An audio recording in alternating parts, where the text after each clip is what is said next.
Good morning. All good. Time for a nice cuppa. And the question I was asked, do I think a Serie A team could compete effectively in the Premier League? Good question. Good question. Ultimately, whether a Serie A team could compete in the Premier League would depend on the specific club and its adaptability. Obviously, there's no two clubs the same. But from a general perspective, let's sort of look at things general perspective. The Premier League and Serie A are two of the most renowned football leagues in the world, each boasting rich histories, passionate fan bases, exceptional talent, passionate fan bases. However, they differ in playing styles, financial structures, and levels of competition, leading to the intriguing question: would a Serie A team be able to compete effectively in the Premier League? Well, the differences in playing style is the main one. Is one of the most significant distinctions is the Serie A is traditionally known for its tactical approach, defensive solidity, and emphasis on strategy.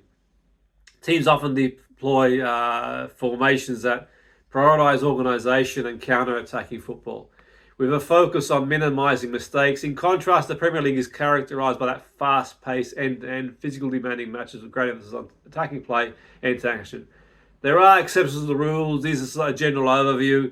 I know some of you are probably going to say, well, I watched this team. I watched, Atalanta. I watched this team in the Premier League do this. And, I watched this team in Serie A do that. But I'm saying, as a general overview, for Serie A teams to succeed in the Premier League, they would need to adapt to the higher tempo and physicality of English football. The adjustment might prove challenging, especially for teams that strengths lie in methodical, possession-based play or defensive setups. The physical intensity and physicality in the Premier League is widely regarded as one of the most physical demanding leagues in the world. The players and teams face relentless competition, with matches often played at a breakneck speed. While Serie A teams are more accustomed to higher tactical standards, the transition to the Premier League could expose weaknesses in physical conditioning. Not physical conditioning of the players in the sense that they're not the physical adaptability of the tempo of the Premier League. The tempo, the speed of the Premier League. There's an intensity week in, week out. Additionally, the refereeing is a little bit different between the leagues in the sense that you could make a case in the refereeing. The Premier League generally allows more physical challenges to go, where fouls in the Serie A tend to be more readily called in Serie A. So a little bit more stop-start, less physical. Obviously, each game is different. There are exceptions to the rule there as well. That's the general rule, general force. The difference could lead to adjustments in Serie A. Players adjust and approach duels and tackles. Maybe if you watch the Premier League, you'll see certain tackles are let go, where maybe in the Serie A they wouldn't be let go. Financial considerations. One factor that gives the Premier League a significant advantage is financial power.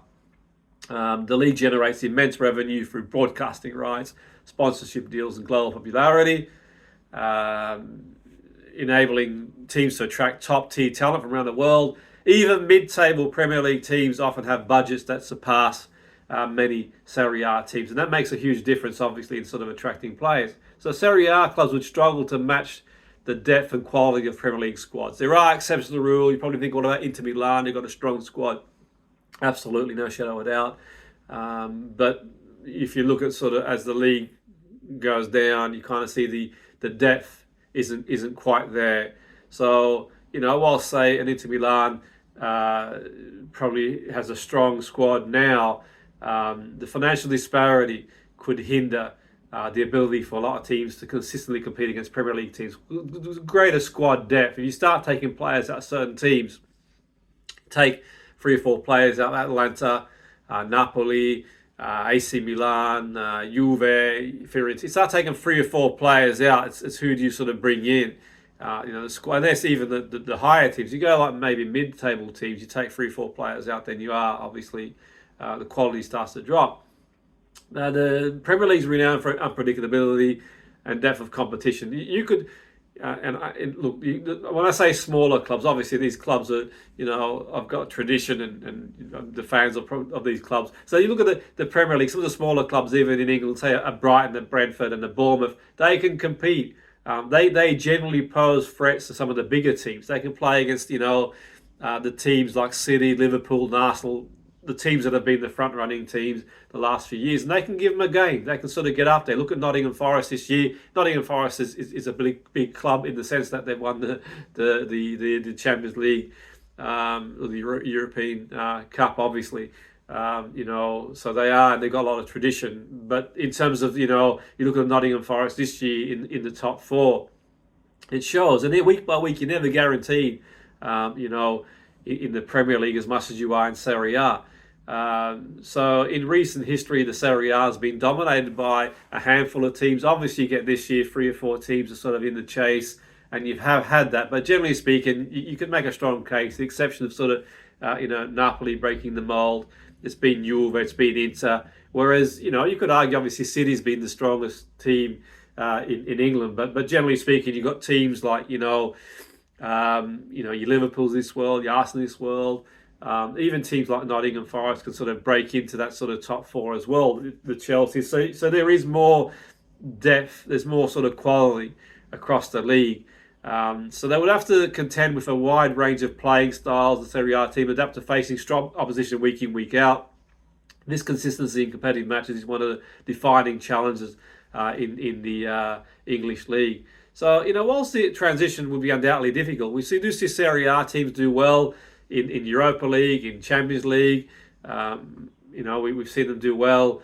A couple of years ago, they made the finals in the Euro, pretty much all the Euro tournaments. Teams do get there. This year, obviously, in the Champions League, they're struggling a little bit. I think that, there's one team left, Inter. But we've seen in the Champions League, that is, but we've seen sort of, teams like Milan, Juve, AC Milan, even, the last few years, Inter Milan do reasonably well. In European tournaments as well. Fiorentina did well as well, to be fair. So we've seen that. Bologna's, done okay as well, all things considered. So they're generally, there are teams, in Italy that do have the tactical acumen and skilled players and managerial expertise to compete at a high level. The managers are top class. You've got, Inzaghi's in this world, Conte, Gasparri, all these managers, I think that, could obviously figure out things tactically. They've got the players, but it would be week by week. That would be the issue. The demands week by week, the dynamic attacking of the Premier League every week. And if you sort of go down the league a bit more, mid-table team in Serie A, we would struggle to keep pace in Premier League. Absolutely. And, the financial disparity and physical disparity. If you took a mid-table team in Serie A, they're probably likely, I think they're probably likely to get relegated, to be honest, because week by week, they'd probably begin to struggle. So as I say, Serie A team could compete in the Premier League, but success would largely depend on the ability to adapt to the league's unique challenges, adjustments, playing style, physical preparation, and squad depth would be crucial factors. While top Serie A teams might hold their own, the transition would likely provide to be too difficult for smaller teams. Ultimately, the comparison highlights distinct qualities of both leagues and underscores why they are celebrated as two of football's greatest competitions.